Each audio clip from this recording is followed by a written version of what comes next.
Hello and welcome to a brand new edition of Blipped In. I'm your co-host as always, Alan. Joined with me today as always, my co-host Kwame. Kwame, how are you doing today, my friend? Yeah, man, I'm doing well, man. Like as always, we got another great episode to recap. Man, I think we're about to hit the climax of this series and really start taking off from here. So, hey, I know I'm excited to dive in, and we got a few other minor MCU updates to touch on that we should hit on too. But I'm excited to get the show rolling with you, my brother. Yet another week. Indeed. I just want to touch on the first one. I was just going through Reddit and Twitter, and I see that the WandaVision end credit scene has been updated. And I think that's very, very interesting. Don't you, Kwam? Yeah, they kind of did it in secrecy, without obviously making a lot of hoopla about it. Just kind of threw it in, and I guess it's like did you catch it or did you not sort of thing. Just shout out to all the wonderful Marvel people out there. They've noticed three things in the new end credits scene, and we'll go through them by determinants of importance from least to most. So we speculated anyway, right, that the end music in the post-cred scene was Doctor Strange. His theme song slowed down, right? That's what it sounded like, yep. The fact that they've added the composer to the credits, I think, just certifies that fact for me, right? Exactly. Same for you. Basically solidifies what we were saying, yeah. So tying in again directly into Doctor Strange, which is dope. Hey, at least you guys were unsure before. Yeah, I think it's fair to say, Wanda and Doctor Strange are teaming up, if you didn't know already. Number 2, more trees were added and more detail was added. I don't know why that's important, but good job Marvel on making it look a bit better, I guess. Yeah. Just realizing that they had to rush that 10th episode to get it done in time, and then they realized, oh shit, we got 3 months now. We can actually make it look like we want it to look. I'm guessing that's what they did there, right? That is a cool touch. Yeah. So, and it does look a little bit better now. So shout out to them for doing that. Yeah. The last thing I want to mention, because it's the weirdest one, but weird in a good way, is that you can see a very weird silhouette on the left-hand side in the trees. And when you zoom in, you can't really tell who it is, but it sort of does look like a little bit like a certain Dr. Stephen Strange. Really? Yeah. Which again is very, very, very interesting, right? I mean, it sounded like the original ending had him make an appearance, so I wouldn't be surprised if they want to tease their original plans a little bit without giving the full reveal. Yeah. Part of me still wishes we had Doctor Strange in that last episode of WandaVision. Yeah, I get it, but I'm sure they obviously you want to kind of cap Wanda's story with Wanda rather than another character. Then I feel like that might have taken away a lot from what you learned from her and kind of overhyped what's coming next rather than what we just experienced. So I kind of see their motivation there a little bit. I'm not mad at it, but like you, I was thirsty for any sort of reveal at that point. I was scratching my neck. Man. Who are we getting next? Who's the next person appeared? So the most we got was a boner joke, right? So threw Quicksilver in our face for a boner joke. Incredible. I love it though, just because of how many tears there were in the timeline. They knew what they were doing. It was beautiful. Good on them, man. Good on them for dangling that carrot in front of our face to swap it out and be like, actually, what you thought it was, nope. Nah. Sorry, but so it's interesting that the silhouette looks like Doctor Strange, right? Because if nothing else, it just, again, solidifies the two, that they're interwoven together, which I love. Yeah, how can you not? Right. And again, I think it's back to that thing of we were always saying, it's not going to be Wanda versus Doctor Strange. It's not going to be a mini civil war. This is just going to be them two teaming up to face an evil. Whether Wanda released it or not is to be determined, right? But they're going to be teaming up together to fight some type of evil, but not in a very conventionally superhero way. Yeah, I can agree with that. Which is, are the two strongest magic wielders in the MCU? How can you not be hyped for that? We'll get to the second strongest in my opinion a little later on. Okay, But that's fair. yeah, very, very interesting, right? Yeah, I would say so.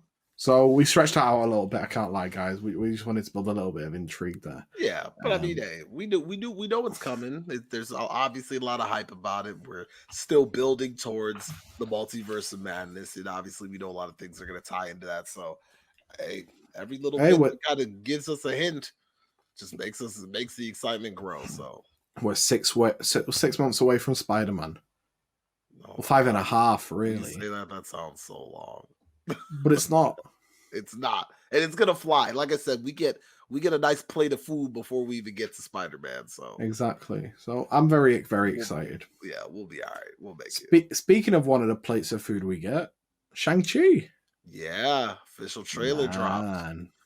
It was Man, how good did it look? incredible, man. Got me hyped through the roof. Obviously, we got the teaser before, and you got to see a little bit, but I mean, it just kind of looked like a very Western style movie. You know, typical of what we've seen, Crouching Tiger, Hidden Dragon esque, obviously with the acrobatics and the fighting. But when they started to reveal a little bit more about the story in the trailer, you got to see the 10 rings. Like, got me hyped, man. Got me hyped. I can't lie. I love the rendition of how they did the 10 rings. I think it's Beautiful. so dope. I think it's so dope that obviously they're not, straight finger rings, but arm rings. I'm interested to see more about how they're going to use their powers in this fashion rather than the traditional fashion. Because Marvel loves to put their own little spin on everything. So I'm excited how they're going to spin this. Where did the rings come from?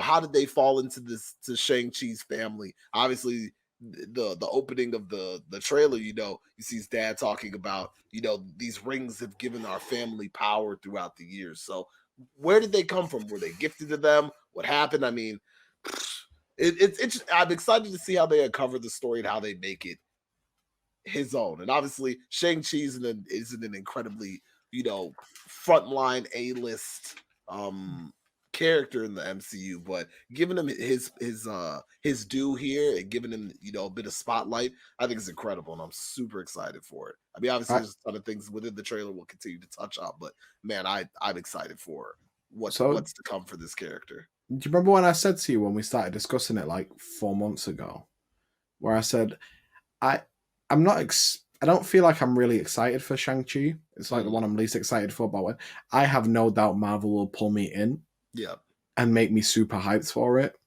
exactly what they did. They've done it again. The way their trailers drop, it's like, man, that looks incredible. Every time I watch a trailer, I'm like, wow, this looks incredible. But they never give anything away though in the trailers. They don't, not enough. And I feel like they told me a lot about the story, but there's got to be more. I guarantee once we watch this movie, we'll be like, they gave us like 0.5%. Right. They just gave a little bit of backstory to help draw you in a little bit more. Obviously, child, trained by his eccentric father, getting his things together, continuing to build his powers up and all that. And well, I guess fighting is not really powers, but his dad starts by saying, these rings are here, you know, if you want them to be yours one day, you got to prove to me that you're strong enough to wield them. And, obviously he becomes one of if you didn't know already, Shang-Chi is regarded as the best hand-to-hand combatant in the entire MCU. Like, been able to go toe-to-toe with superhuman, entities, just straight hand-to-hand combat. The guy can fight. I don't know if there's a better hand-to-hand combatant in the MCU. I don't think there is. Definitely. I agree with you. I'm Obviously, so without augmented excited. powers, but just straight up and being able to control his chi, heard this dude is something special. So, like I said, if you were unfamiliar with him, you'll get familiar with him. One thing stuck out for me. Why is Abomination fighting like an octagon? Right. I need to know what's going on, man. It looks like it's Wong. I'm not sure if it's actually Wong. It looked like him. Maybe it's another sorcerer. But why are they having a cage match? What's going on in this? How much are they getting paid? Exactly. What the hell happened? What have these guys been doing since post Blip? Is Wong bored? What I'm saying. Is this what he does to because he's read all the books? And and we haven't seen Abomination since 2008 real time. So oh my gosh, man, Like when I saw, I was like, "What that? Is that?" I was shocked. We haven't heard anything of Abomination in forever. The thing that I found the funniest is the fact that people try to say, "Oh, well, that's not Abomination." I'm like, dude, it literally is. Like if you remember that movie, that's literally him. The whole fin, literally, yeah, it looks just exactly the same. The exact same thing. It was, and then once, obviously, because they got the closed captions as well for the people, you know, who are the they don't have the hearing, unfortunately. It literally says Abomination Roars.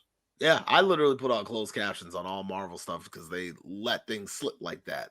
Like so, like for confirmation points. Like, yeah, and it literally said, like you said, Abomination Roars. So it's like Abomination. Oh man, I'm so excited for Shang-Chi. Yeah, man, it's gonna be incredible. I mean, we got Black Widow in what, like 2 weeks. Then we we slow roll into Abomination, or sorry, not Shang-Chi. Man, telling you, we're starting to hit that corner when we get into the fall. Then we hit the Eternals and Spider-Man. And we're just talking about the movies here. Yeah, TV series still to come. So lock it in, guys. If you weren't excited for Shang-Chi before, I know you guys got to be excited for it now because I am absolutely hyped about it now. One thing on the movie train: do I go and see Black Widow in the cinemas? I mean, I know I'm going. I already got my tickets punched.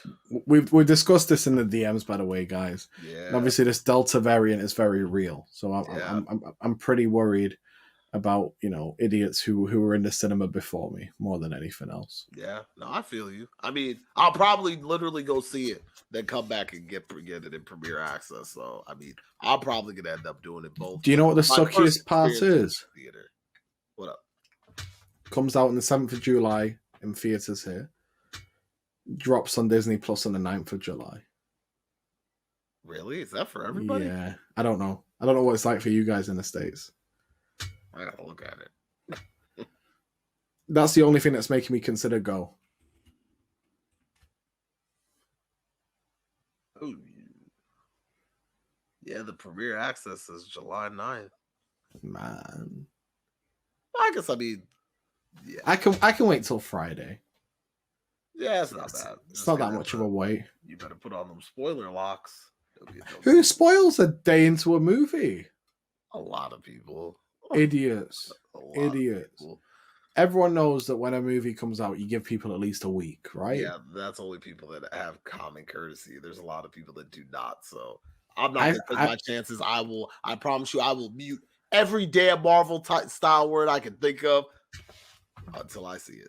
And then, I'll delete it all. But I do that for a lot of things. I got to mute stuff because I'm not trying to get spoiled. Like I do if I could watch like a WandaVision episode, like literally everything, and literally at 2 a.m. when it dropped, I had to mute it because I would roll out of bed at 7 o'clock and see half my timeline snitching on me. The one thing I will say, how do you feel about that? I don't like that shit, man. No. Give people at least a day. Give them a chance. Like you could say that, hey, that episode was incredible, but don't tell me what happened in it. Just tell me it's dope, so I can be like and raise my excitement for it too. But don't tell me what happened in it. We thought it was dope, and that's all we tweeted. Yeah. Until that episode was incredible, like mind-boggling. Like you can say stuff like that, and then people are like, "Oh crap, I got to make sure I watch it." They're pulling it up on their way to work, or they're in their office and they're pulling it up on their computer, whatever it may be. But don't tell me what happened, and don't spoil shit. Don't put no damn screenshots in my timeline of what happened in the episode. 3 hours after the episode. I'm not trying to see that. Hey, if you're one of those people that spoils it, I hope you slip down the steps. No, I hope you slip down the steps. I hope your driveway always has snow in it. I hope every time you reach for a paper, you get a paper cut. That's bad stuff. Don't do that. Don't be that type of person. Don't spoil for people. I hope you step on Lego. Yeah, man, step on a Lego. I hope you stub your pinky toe on the edge of the coffee table. Like that shit hurts. This shit hurts. Obviously, we don't want to wish real pain on anyone, as you can Yeah, tell but by these. come on, But y'all got to get it together. Be better. yeah, Let exactly. people get a chance to have the same level of excitement you had. Nobody spoiled it for you. Don't spoil it for other people. It's not cool. Speaking of Loki episode 3, Episode 3, we are here. man, great episode. Fantastic. Just beautiful storytelling, right? You know, I saw a lot of people on the interwebs talking about it was a slow episode, kind of boring. I don't think so. I don't think so. I think there was a lot of good character development there. Obviously, learning the difference between Sylvie and Loki, I thought was very, very nice. I actually liked the rendition of it. I like learning their differences in their past, the differences in their powers, the differences in their experience, everything. I thought it was cool. I agree. I definitely agree with you there. I love character development stuff. So maybe people that just want to see action all the time will get bored with it. I guess I can see that. But I thought this episode was so key to just developing these two characters and their relationship. Because I mean, it's funny to see two of the same people just kind of interact. So I didn't see any problem with it. But yeah, I was seeing a few chirps around that people thought the episode was boring. I don't understand it though. I don't either. The one thing I will ask you, obviously we're into spoiler territory here. Yes. Do you think Mobius knows what Loki's doing? I think so. I'm not sure. I really do. Because we didn't see him in this episode. But you might be right. Because there might be a reason that he's putting so much faith in this Loki because maybe we should get a little bit on with it because I think I have an explanation, but I don't want to spoil it too soon. Listen, let's just dive into it, right? We found out that all these analysts for the TVA are humans. Yeah, from Earth variants. Who are variants who have messed with the time structure, they've messed with the sacred timeline, and they've wiped their memory, which is why they don't have a concept of time, which is why Mobius is obsessed with jet skis, because he's a human from the 90s. Probably had one. Probably loved jet skis. Yeah. How do you feel about that? Honestly, I always thought the TVA was a little suspect. I'm not going to lie. I thought their motives were a little odd. I thought a lot of the components of them seemed a little bit iffy, so to speak. I thought a lot of their things gave me a little bit of pause, a cause for pause.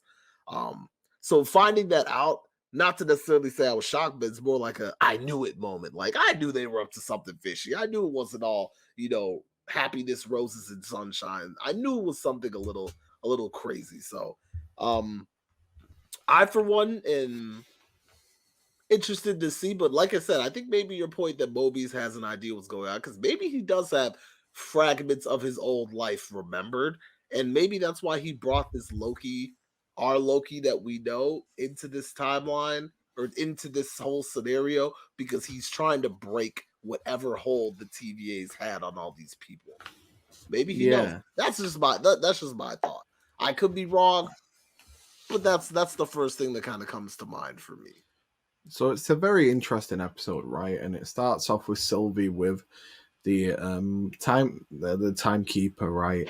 And she's in her memories, she's enchanting her, and we're seeing how enchantment works for Sylvie, which is very, very interesting as well, right? I really like this part. Yeah. Obviously, they're kind of sitting at what looks like a restaurant. They're having margaritas, and Sylvie's, talking about, their friendship and whatever. And then obviously every time she's trying to ask a question about, how many people are guarding the timekeepers? Where can I find the timekeepers? The TVA agent kind of pauses for a moment. It's like, wait a minute. What's going? And then, Sylvie then changes the background, the layout, area, changes maybe the memory, whatever it is again. And, starts it back up like, hey, how long have we been best friends? So we see how the enchantment works. And obviously for stronger minds, as she'll later reveal, how it kind of works, how she has to place people in a memory. And she's in the memory with them, and she can use that memory to kind of extract the information she needs. But it starts out like that. And obviously, she's able to find out where the timekeepers are. It's revealed, they're behind the gold elevator. That's how you find them, the gold elevator. But yeah, even just kind of seeing the enchantment work as it is, and at first I was a little confused. I was like, I didn't realize this was a memory. I figured she just kind of had this person just somewhere. I didn't realize it was a memory, obviously, till later. But interesting to see how different these Loki's powers are. How do you feel about that? Like, I That their think it's powers are different. really, really. Well, they're not different in the sense that Sylvie uses them differently, right? She Yes. uses enchantment in a different way to Loki, Mhm. which is a very interesting dynamic, right? Because essentially they have the same powers, you just use them in different means.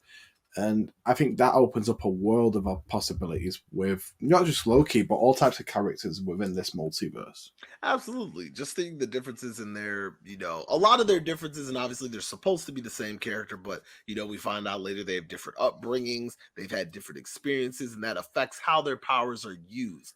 I believe I'm sure they can ultimately learn the powers that each other have, but due to their life experiences, they don't have the exact same powers. So for me, I thought that was a very cool sort of thing to include to everything. So I mean, hey, So I then we like. flash.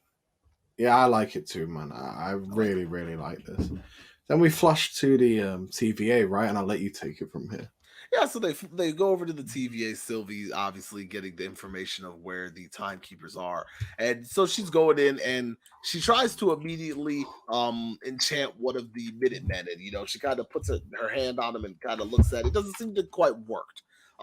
Maybe this is a member with a stronger mind, whatever it is, and then she just we get a full opening fighting sequence montage, which who doesn't love those. So they kind of begin with their combativeness. Sylvie's just, beating up Asians, disintegrated them, with their little batons, going back and forth. Is they're kind of in a bit of a mess as she just bombed the sacred timeline that we saw at the end of the previous episode. As she's kind of going through, we see our Loki pop up, and he's kind of trying to figure out where he is, realizes he's back in the TVA, and kind of just follows Sylvie's trail of destruction, quote unquote. He does grab his daggers out the locker beforehand, however, as he got them stored a second ago, or not a second ago, but before they had left to find Sylvie. So he has his daggers, they're kind of going through the hallway. Like I said, following Sylvie's trail of destruction. And they arrive at the golden elevator, right? At the golden elevator, they're trying to figure out what's going on. Loki wants to know what Sylvie's mindset is, and trying to figure out their plan. He wants to work together. Sylvie doesn't really seem too interested in it. She's kind of like, you know what, I can do what I need to do. I don't really need your help here. You know what I'm saying? And they're kind of going back and forth, with their little bit of banter, just trying to figure out each other more or less. Well, Loki's really trying to figure out Sylvie's whole purpose. So they're just going back and forth, and she wants to they both apparently want to get to the timekeepers. Then all of a sudden, as they kind of both have their weapons drawn to each other, after a little bit of a tussle, Ravonna Renslayer pops up with her agents, right? And, basically ready to get them up out of here, exterminate them, whatever it may be. And, Sylvie kind of puts her blade to Loki's neck and is like, look, come closer and I'll kill him. And she's, like, whatever, go for it. Why would she care? She's kind of already been on the line of not trusting either Loki variant. They've been trying to catch one, Sylvie. It doesn't care for our Loki at all, right? So obviously she charges at them, and then Loki opens up the tempad and drops them through to Lamentus 1. But 2077. yes. So one of the many apocalyptic events programmed in Sylvie's tempad, but just to kind of culminate that, like I said, we kind of got to see a little bit of Sylvie's fighting style. It's a little different. Obviously she wields a different weapon. We've gotten to see the iconic Loki daggers, but she kind of uses a little bit of a short sword, right? Yes. A little bit different. So we get to see that differential already. She doesn't quite seem to reveal her plans, but again, doesn't seem to be too interested in working with Loki. She kind of just seems like she really has a goal set in mind, and she really wants to achieve it. And Loki keeps kind of getting in that way. But I mean, I don't know if you have any comments on that opening sequence. If you did, feel free to. I thought it was just magnificent. Mm-hmm. But the whole setup for it, everything from top to bottom, was really, really good. Yeah, so I would say great opening sequence. Like I said, we got to see a little bit of the fighting montage. We got to see that Sylvie's kind of willing to do what she needs to do to get what she wants. Is Sylvie the big enemy here? Is she the big villain? Nope. Nope. I don't see it at all. At all. Not at all. I think whatever the quote unquote timekeepers are, magical space lizards, whatever they really are, whoever it Kang. really is, yes. I think, and so that Kang I feel like is a big part of this, because I mean, we know from comic renditions that Ravonna and Kang have a relationship, so to speak. The way Ravonna seems to so overly protect the identity, the crisis of the timekeepers, they're monitoring every situation. She seems to maybe be the one person that's not brainwashed, so to speak. So could she have been is she working for Kang, who is the sacred timeline timekeeper holder, whatever it is? I could very well Possible. see it. Like, what a reveal that would be. I mean, he's already been cast as a character. We know this. He was supposedly just supposed to make his reveal in, Ant-Man and Wasp Quantumania, but if he shows up early here, that would be wild. And like I said, he's our big time travel enemy. Fits in as well. Absolutely. I think I would be ecstatic if Kang reared his head in this series. Man, and I don't know if you caught it. One of the statues looks exactly like Kang. Does a little bit. It does. And like I said, Marvel's got really good in this phase 4 of kind of being very close to the comic book references in terms of styles and how people look. Like we saw Sam's new costume in Captain America as Captain America. That's very comic sourced. We saw Wanda's new costume, very comic source. So it seems like they're kind of moving in that direction. So like I said, I mean, like you said, I think I wouldn't be shocked if we got a little bit of Kang up in here. I think that'd be incredible. And it just ties everything together really nicely, I think, as well. I agree. So as they drop into Lamentus 1, they're kind of laying on a mattress or whatever. Sylvie sees the TemPad, goes and reaches for it, picks it up and notices that it's out of juice. They need more juice. So obviously that's the first part where they need to figure out how are they going to be able to get more battery. The TemPad, it's like, oh, relax.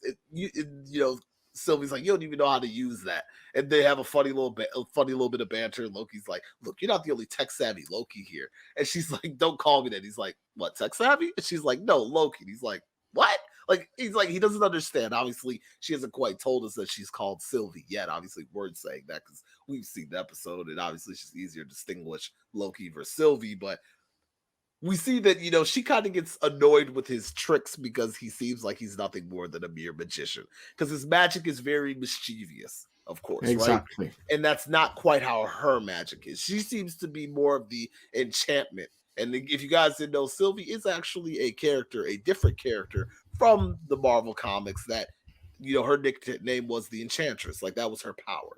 She was an enchantment type person. And how the MCU was able to take that character, basically make it a Loki variant, and makes sense though as well. It does. They put their own little spin on it. They basically combine characters, and that's what I think is always so great with the MCU. Like I said, they take source comic material, twist it, make it their own, and still, give everybody you get a new character or maybe a combination of a couple characters, and you get to see how they play out in this sort of storyline. But it's why I could see Mephisto be called not Abomination, called Nightmare. Yeah, easily. But like I said, they're going back and forth within the house. They're kind of talking. They keep still threatening to kill each other, and all of a sudden, like an asteroid bursts in the room, and Loki's like, "Is that one of your powers?" And she's like, "Where did you send us?" They walk outside. She's like, "This is Lamentus 1. Like, this is one of the out of all the this is the worst you could have picked. You picked the worst one." And Loki's like, "How's I supposed to know that? Sorry, I didn't have time to look at the Encyclopedia of Apocalypses to pick which one was the best."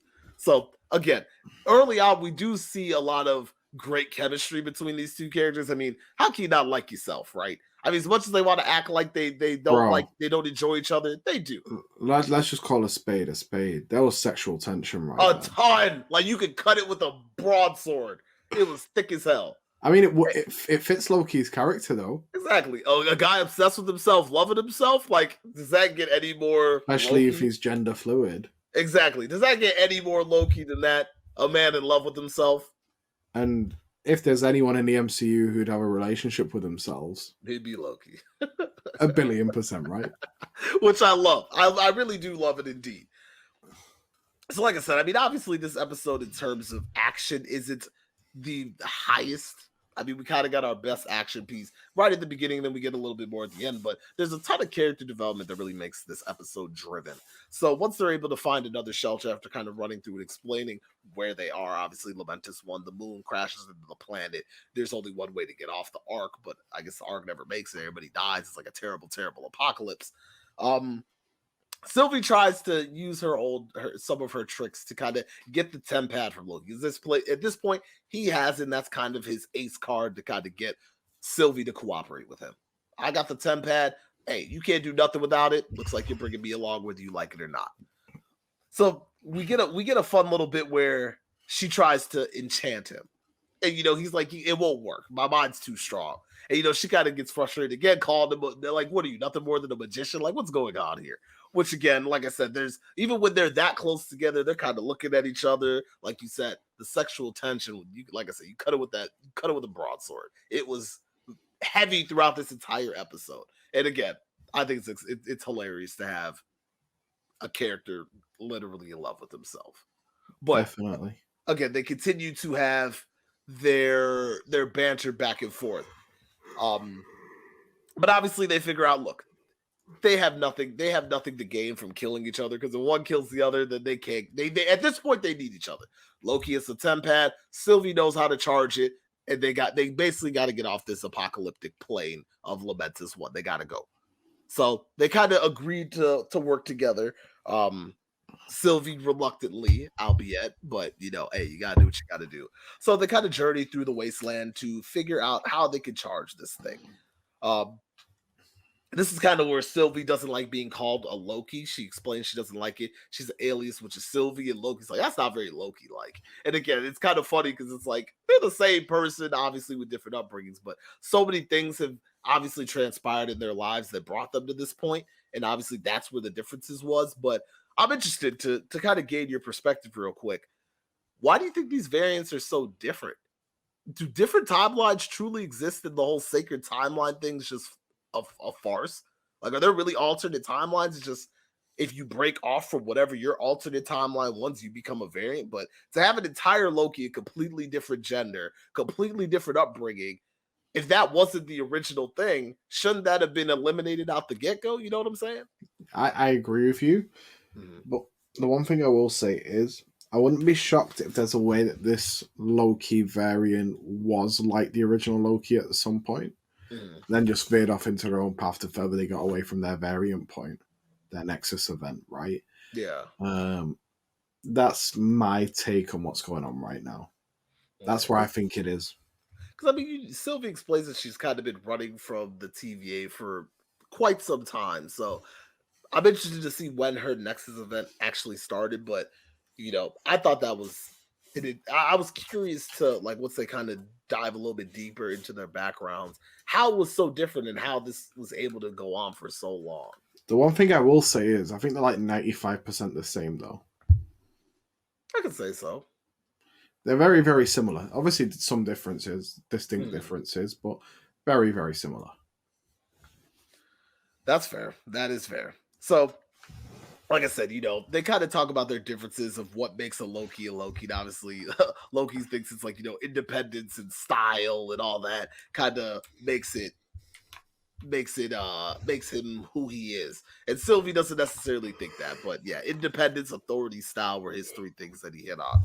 So they talk about how Loki is working for the TVA. And he's kind of like, I'm not really, I'm a consultant. I ultimately have a plan here, to overthrow the Time Lords. The Timekeepers, sorry. I don't know why I keep calling them Time Lords. But obviously they have a little bit of... You're too obsessed with Doctor Who, bro. Right, I keep calling them Time Lords. I'm bugging out here. But yeah, this is kind of where Loki continues to kind of probe what exactly Sylvie's trying to do. She still hasn't quite revealed in full what her whole purpose was of bobbing that sacred timeline, right? She kind of just says, Loki kind of says, doing all that isn't something Loki would do. And she's like, well, I'm not you, so it is what it is. As they kind of go, they walk through this town. and they find this house that they're trying to get into or whatever. And there's a person obviously that's there that I guess they just want to ask where they can find the Ark because I guess they believe that's where they need a massive power source, right? And that's where they plan to just steal it, steal their power. At this point, they have a little bit of an interesting way where you get to see their styles again. Sylvie seems to be the Very more brute. brutal, more forced. Like, I'm just gonna go do it. I don't care if I gotta kill a couple people. I just need to get where I need to be. And obviously, Loki being this magic trickster god of mischief, which it seems like Sylvie's not the god of mischief. No. That's not her. That wasn't ever her title that she had gotten. Or even if she did have it, she just abandoned it completely. Yes, but I mean, it doesn't seem like obviously she didn't have the same upbringing that our Loki had with Frigga and Odin. So she's not quite a princess the way Loki is a prince, if that makes sense. Yes, definitely.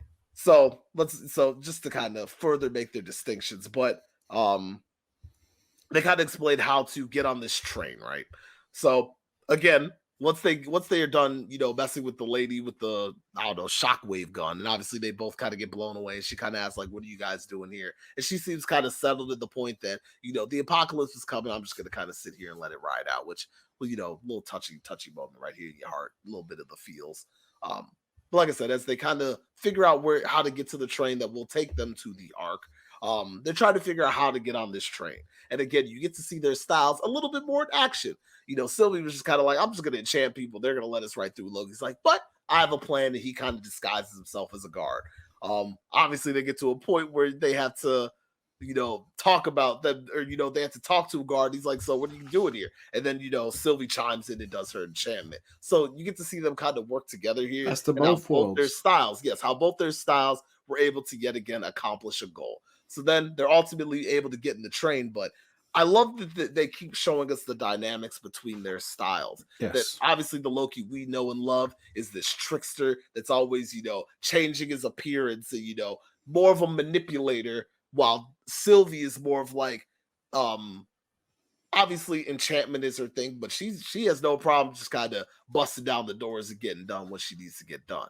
Like, it doesn't need to be as deep as she likes to make, or as deep as Loki likes to make it. Loki's plans seem to Sylvie as, a bit obnoxious because the amount of extra that you have to do rather than quick enchantment. All right, oh, they're good. I'm going to let them on through, while Loki, has to come up with, proper talking points. And, it's a little more... The styles are obviously different, but I think it's cool that they're able to basically have one character, two different styles, and kind of see how they bounce off each other. Because I think at this point, they're probably coupled together for the rest of the series, right? I think that's fair to say. I think so. I think that's fair to say. So unless they kill off Sylvie. Yes. Well, yes. So I think it's very interesting to see how they'll continue to build this chemistry and build off each other and ultimately get to whatever goal that Sylvie's trying to accomplish. We know what Loki wants, but what exactly does Sylvie want? Obviously, she wants to get to the timekeepers, but what was the point of bombing the timeline? And was that just to set everybody in frenzy so it's easier to get to the timekeepers? I don't think we quite 100% know just yet, right? I think that could be it, though. Yeah, that'd be my guess. And the fact that she doesn't want to admit to Loki what it is that she's just too proud to admit that they've got the same plan. Yes, I would agree. Which is a Loki. Which is a Loki. Which is a Loki thing. So, I mean, again, Sylvie is like, once they finally get on the train, Sylvie continues to downplay how Loki's plans work. And, she's like, plans have multiple steps. You only thought of the first thing. Like, you didn't think beyond just disguising yourself as a guard. And, obviously Loki's like, well, I did have a plan, but you didn't quite let it go the way it was supposed to be. And, like I said, you kind of get their banter back and forth of their differences. But this scene here is where things really get interesting, where they really start to talk about their past.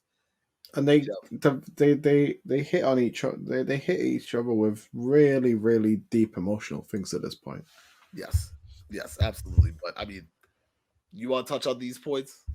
Yeah, so I found it really, really interesting that, Loki, who didn't want to talk about love initially, right? Mm-hmm. Completely opened up to Sylvie. Yeah. And he was talking about, how love is an imaginary dagger. Mm-hmm. And I'm like, bro, who broke your heart? Like, right? kind of interested. I mean, I don't think we've I'm sure necessarily. there's a story behind it, Yeah. but like, so then they're talking about, Loki's talking about his mother Hmm. and how good-hearted Frigga was, and Hmm. she taught him the magic that he uses to this day, and then gives a little demonstration as to what she used to show him, fireworks coming out of her hand, which seems Yeah. like a very Frigga thing as well, though, doesn't it? Like, Right. so, But I'm and sure then as a kid, like you're like, wow, and like you said, wouldn't you be sh- shocked? yes, and she even was like, one day you'll be able to do this because you can do anything, and that just kind of reinforces how important she was to his life. Yes, As much as he wanted to act like, he's this rebellious child from Asgard, he really did love her. And we saw it even in the beginning he loved episode. all of them. Yeah, loves them He, all in his own unique way. Obviously, he had his, adopted child tantrums and whatever because he felt like, he wasn't as loved or protected as Thor, at least from Odin, but he definitely got that love from Frigga. And I think that's really shown. And like I said, when he saw her die at the beginning of the series, when Mobius where he kind of goes over his life, that hit him the hardest. That was the thing that hit him the hardest. Even his own death didn't really hit him as hard as her death did. no. So, you really see that connection there was huge. But sorry, go on. So then, Sylvie talks about how she doesn't really know her mother, right? She didn't remember her. Just faint memories. Just glimpses. Hmm. Just glimpses. Correct. And then, Sylvie found out very early on that she was adopted, Yep. whereas Loki obviously found out, well, for us in the Dark World, right? Right. Like, you know, Found out shout very, out to very that late. film. Found out very late. Shout out to that film. The Dark World. I watched it the other day. I try my hardest not to watch it ever again. It's honestly, Did it age better than it did? Did it I age feel like well? it did. All right, maybe I have to tune back in. But it's definitely better than Iron Man 2. Well, everything is. So Everything is. That's like bottom Marvel. Like, ugh. But yeah. then he's talking about, Loki admitting that, he has had princesses and princes both, sought after him, which, people want to say, he's come out as bisexual in this, but it's just Loki being gender fluid, right? Yeah. Like, he can shapeshift into anything. And then obviously Sylvie knew that. That's why she asked. Because Loki says, he's like, I would assume the same for you because they're the same person. So if Loki's that way, you got to assume Sylvie is right. And she was, right? She She admitted was. it straight away. Yeah. Yeah. So, shout out, in Pride Month, we get that little excerpt there.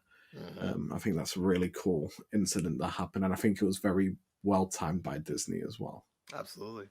They planned that shit. Of course. So then, they talk about drinks, and Loki obviously goes to drink, and Sylvie is sleeping. And this is where your theory kicks in, right? We talked Yeah, about it a man. bit off the air. Hit me with it. I got a hell of a theory for you guys. Now tune in, come in close. Make sure your headphones are locked in. If you're watching this on the YouTube, get real close to your screen. Come on in, bring it in. I believe at this point, where obviously, Sylvie's like, let's get some rest, and she passes out, wakes up to Loki singing and dancing out of uniform. I think at that point, Loki enchanted her just to try out, see what it was. I think that's what happened. I'm not sure. I don't have any actual proof until later in the episode, but I think he's enchanted her right here. Because she wakes up very confused. She's like, where's your uniform? And, he's dancing. It's like, he kind of plays it off like, it's the end of the world. Don't worry about it. And, she's like, what are you doing? She's like, people are looking at you funny. He's like, No one cares. nah, no one cares. It's the end of the world. And, obviously they get thrown out of the train. And, again, it feels like there was never truly a point where he felt as much distress as she did. Once they get tossed out the train and he finds the tent pad broken, he's kind of like, oh, well, that's my not bad. great. And she's like, what are you killed us, freaking out about it. And, he comes up with this plan, which sure, but it seems like the rest of this episode, Loki never feels to be in too much of a rush. He seems to just kind of be going with the motions. Again, I could be totally off here. But if I'm right, I want my flowers. But I'm gonna just go ahead and say it. I think Loki was enchanted, or Loki enchanted Sylvie right here. I didn't really think about it in that way, but now that you mention it, I am very much on board with that theory. It seems a little odd. There was a lot of weirdness throughout the rest of this episode. Like, even in the train fight, you notice Loki start throwing out green blasts out of his hand. Like, what the hell was he doing that? I didn't see it when he was getting beat up in Rocksmart or whatever the hell it was. When he was what if he did that against Thanos? Didn't see it against. I never saw this dude launching like green fireballs out his hand. But if he was enchanted, he could do. If he was enchanted someone, he could do whatever he wanted. And again, these two Loki's powers aren't the same. Obviously, they could do similar things, but what's to say that this Loki? I mean, we've seen him kind of do a bit of enchantment, not quite the same, but even like, you know, in Ragnarok, where he was able to kind of go in Valkyrie's mind and see everything that happened before, you know, her past. Maybe he has a little, I think he has a little bit more knowledge than he was letting on. And, you know, Loki's always the guy who never shows his whole hand, but that's my theory. I'm in complete agreement with you, to be honest with you. Now that you've mentioned it and now I'm thinking back, I'm like, yeah, makes perfect sense. There's a lot of weirdness, but because if it wasn't a real world and this happened, Loki wouldn't have got drunk, right? Yes. It doesn't fit Loki. Doesn't. That's more Thor's thing. That's Thor's thing. The big fun celebrating guy. He even did Thor's thing where he smashed the thing another. I love that. How great was it? That was great. Fantastic. Love how they pulled that together. The only thing that would have been better is if Thor himself was there. Yeah. Right? Imagine if they both smashed a glass together. Exactly. And even the way she said it, she was like, you know, that's not like you got drunk on the train. And he's like, you know, I'm headed this thing. And she's like, no, I'm headed. Like, it's funny how he kind of downplayed everything, you know? And she's like, are you drunk? He's like, I'm full. But mind you, I'm very full. You know, I thought that was a fun play. That he didn't seem drunk though at any point. That's what I'm saying. It seemed like he was kind of like in control of things. Yes, trying to kind of get her off her thing. And whether it was intentional or not, he did extract some good information. A ton of information, like the TVA being variants.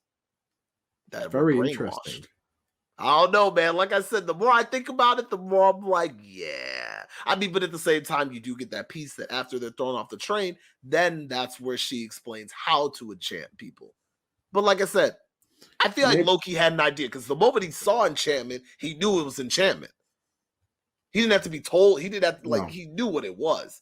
So that's where I'm kind of like, maybe you're just trying to find out even more information on how to enchant her even further. Exactly. That's kind of my thought. But again, maybe I'm wrong, but when she sings, come home.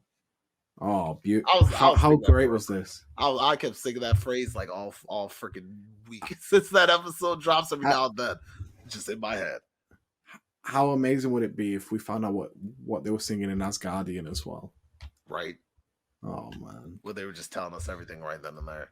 Imagine they give us the entire plot, right? Oh, but even here, this is another scene that felt reminiscent to me because I was watching the first Thor not too long ago, maybe like a couple weeks ago. You notice when Sylvie screams and kind of does like a power explosion, and she sits down and Loki comes down to comfort her. That's very reminiscent to when Thor launched that table when he was mad. When he flipped the table, then he sat down, then Loki comes sits down next to him. Very reminiscent. I see you, Marvel. You guys are paying attention. You're paying attention. They're not forgetting past films. Shout out to them. They're tying them all together. Exactly. And then Loki kind of gives his idea, obviously, of, you know, we can restore the Tempad or we could get off the planet by jumping on the Ark and making sure that it leaves. Obviously, this is an apocalyptic scenario, but maybe we can convince it because obviously the Tempad's broken. So they got to get off the planet somehow at this point. But, you know, even Loki again kind of plays this, you know, he's like, man, I've never walked this much in my life. He's like, maybe you can enchant me and do it for us both. He's like, by the way, how do you enchant people? How does it work? You know, again, it seems a little... And had never before had she seemed so susceptible to giving this gentleman information. It reminded me so much of the start of the episode. Yes. But she was never trying to give any information to anybody. she was zip, get out of my way. But she literally just outright explained everything about it, and talked about she how the TVA agent, her mind was a mess, and basically opened up information that it felt like she was close guarding so well earlier. You know what I'm saying? Definitely. So No, that's kind of what leads me again that maybe she was enchanted because she was giving up that information free. Where she didn't even want to give up her name for, ever, damn it. Like, didn't even want to explain that, but then was able to fully explain enchantment and talk about what she saw in the TVA agent's mind and that, she was a variant from Earth. They all are. And it's like, whoa, that was a lot of information. Obviously, I don't know if Loki meant to extract that, but he did one way or another. So that's kind of where I'm at. And that's kind of where I build it again. People might argue that there's no way that can be because she just explained what enchantment was, but Loki's always smarter than he's let people know. Of course he is. So I'm convinced that he might have already done it.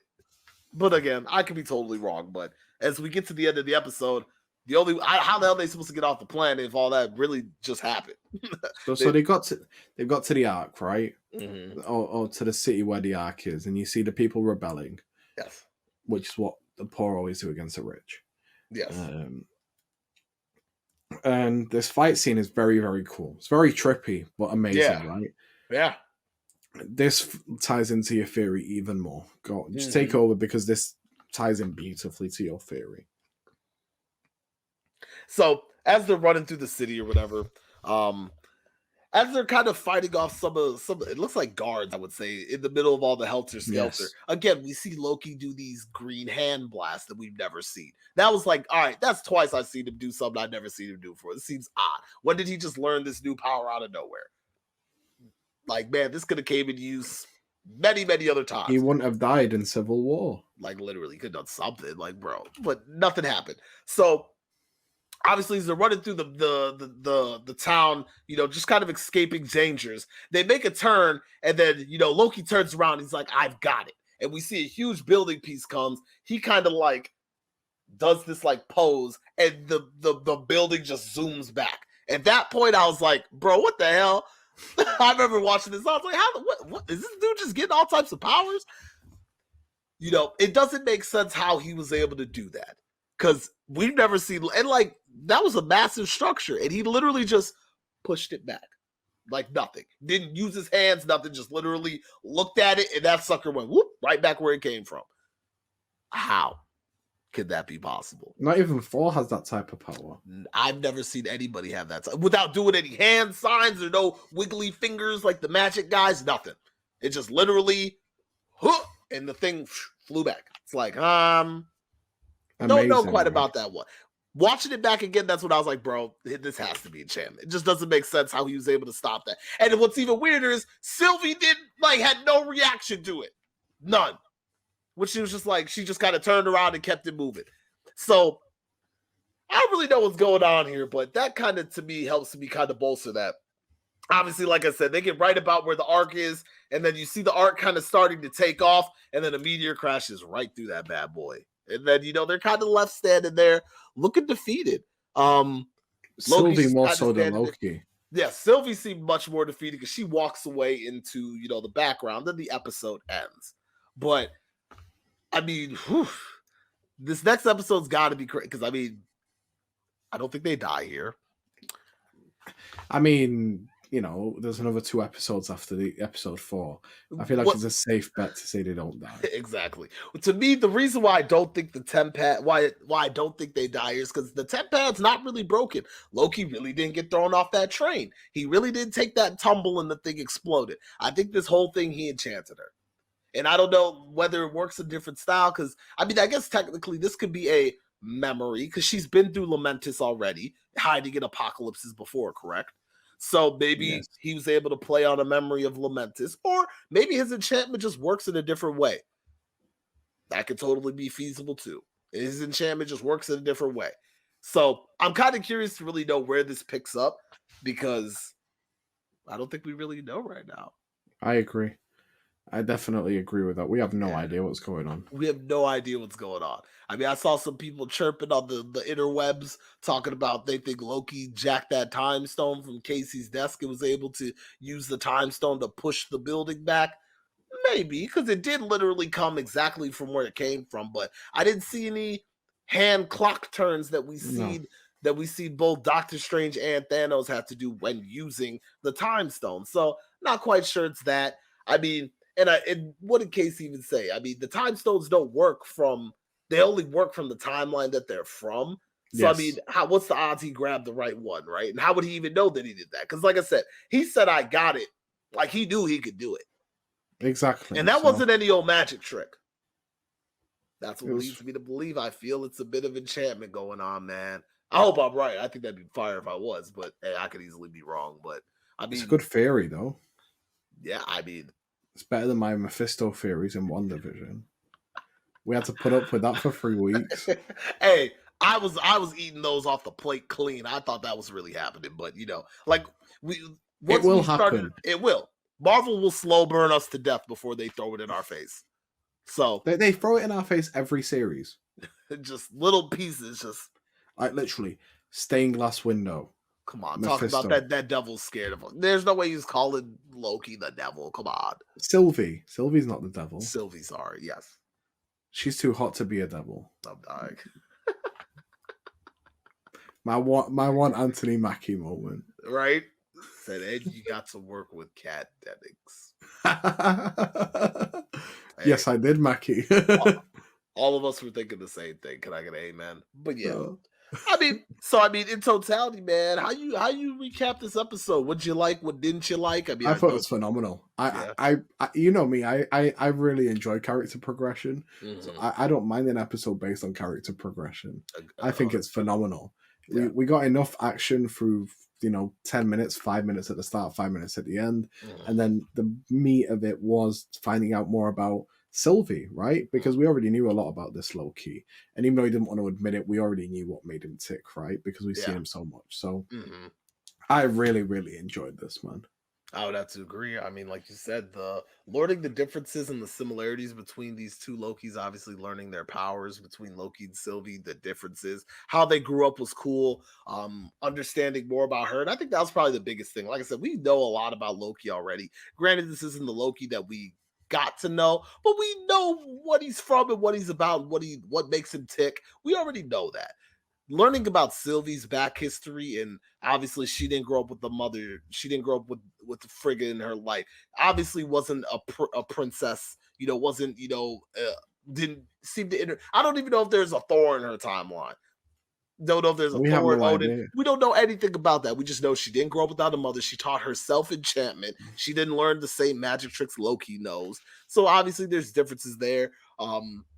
Seems like she's been running from the TVA for quite some time. You know, so it was really interesting for me to really get to know this character, and because like I said, we got a quick preview at the end of episode 2, then we got to learn quite a bit of her from episode 3, and even just the chemistry between these two I think is dope. Like you said, even the sexual tension between two of the same people essentially is great. I love that little bit that's been thrown in.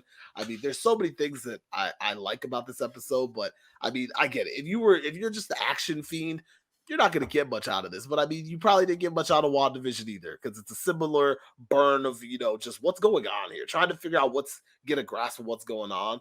But again, a fantastic job, Marvel. What a way to kind of incorporate this storytelling, way to give us a completely original style of storytelling that we haven't seen before, even from the previous 2 TV series. But I'm loving this so far. Like I said, I've loved all the characters they've introduced, from Mobius to Sylvie. Fantastic. Even Casey. Let's give Casey his nod once again, because he was hilarious in his couple appearances. Like, just Amazing. more great stuff that we keep getting blessed with. And man, these next 3 episodes are going to be insane. We had Tom Hiddleston say that episode 4 and 5 is where things really start getting crazy. I hope that wasn't him just blowing smoke up our ass. I really hope that this next episode is going to have my mind in mush. We're going to come on here drooling with theories and what the hell's going on, and really start setting up what moves on in this phase 4. But I'm locked in, man. I'm ready to go. I'm excited. We're here, man. We're Yeah. here. and it just keeps getting better, man. This series is already proven to be incredible. 3 episodes in, honestly, it feels really. This feels like the longest 3 episode run of any series. Like I feel like I've gotten so much, like so much story But in just 50-minute 3 episodes. episodes don't feel like 50 minutes. They feel like they're No, about an hour and a half, exactly. They but in feel a like good such way, long ones. Yes, not in a not in a bad way. bad way. It's not like, Agreed. oh my god, I can't wait for this to end. It's like, oh my god, I'm getting so much information, but in such a way that I don't feel like it's just draining me with info. Exactly. Because, like, when you look So, at the first 3 episodes of WandaVision, obviously it was still kind of just understanding what was going on. We did get the real big reveal to episode 4. The first 3 episodes, Falcon and Winter Soldier, were, very linear. Because, I mean, that was just a linear show. Again, yes. nothing wrong with it. Just a linear spy show. Nothing too crazy. But this 3 episodes, I feel like we've got the introduction of, we got to learn more about Loki. We've seen his interactions with Mobius. We get Sylvie, the interactions with Sylvie, what the TVA is. Are the Time Lords really what, timekeepers really what we think they are? Is the sacred timeline what really is this? Who's the one bringing all this around? Like, I feel like we've gotten so much story in 3 episodes compared to anything else. And these next 3, I'm sure, will be no shortage of story progression, opening up the rest of this phase and continuing to churn the wheels of greatness. So, hey, shout out to Marvel, but man, I can't express enough how much fun I've had with this series in a quick 3 episodes. Amen, man. Amen. Just long may it continue. Thanks for tuning in. Be sure to leave us a 5-star review and whatnot. Take care and be sure to stay tuned in to Blipped In. You could not live with your own failure. Avengers! I said, well, We are an unusual couple, you know. where did that bring you?